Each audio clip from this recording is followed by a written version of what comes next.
Nulmi is a responsible child not only in the family but also in her studies. Apart from that, she is also honest.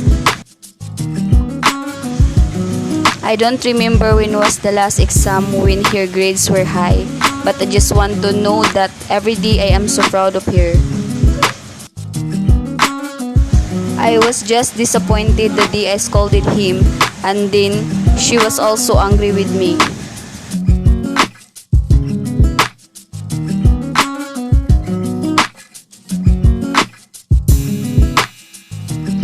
Kumusta nang pagkaigagasyon niya sa ako buutan, tapos ka-vibes me, and then supportive siya sa ako nga pagkaigagaw. Ug ang akong ganan sa iya is maduolan sa tanan problema.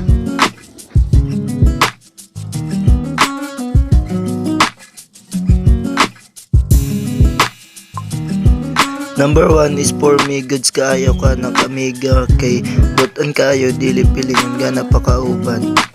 Number 2, wala kay super kaayo pakabutan na barkada. Number 3 is I think good influence ka for me, ambot lang sa uban pero sa ako good influence gid ka.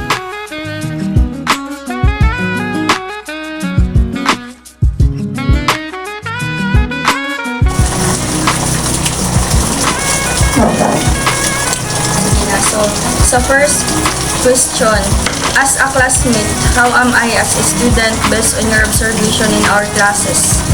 As your classmate, akong observe sa imo nga is kanang sa klase is hilumon ka and mutingog ra ka pag istoryahon ka o sa baay ra sab ka kung kanang ang imong kastorya is imong close friend. So sa second question, unsa nga subject ko mas update? Sa akong nakita sa imo ha, sa contemporary world ka mas update na subject. So kung na ako'y mas kanang update nga subject, unsa pod ko nga subject na hinayon? Sa akong nabantayan sa imo ha, sa accounting ka hinayon kay more on math siya. Okay, thank you, Dai.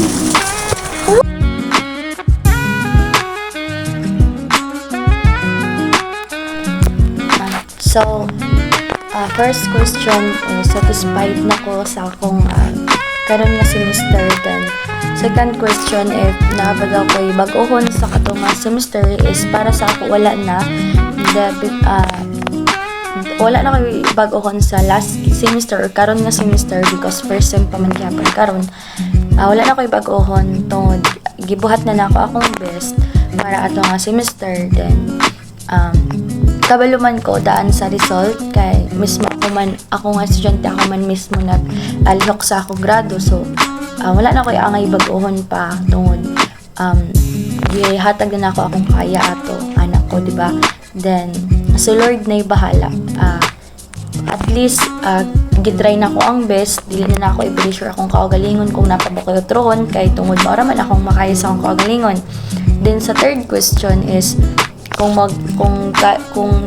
hatagan daw ko chance nga mag-wish kung buhaton ako nga mas better tong last tong karon nga semester is nakakuha lang is mas taron jud na ako ang MMW mo or gid kay gana man siya logic kayo siya statement ang mga basihan pero Diyos ko hindi jud ko kasabot kayo math pero gitry na nako akong best mo lang to kung nakoy bag-ohon isa MMW lang pero okay man sab pero MMW lang ako ang i-okay siya na kung tagaan kong chance na mag-wish is kadto akong mas better nga buhaton or himuon.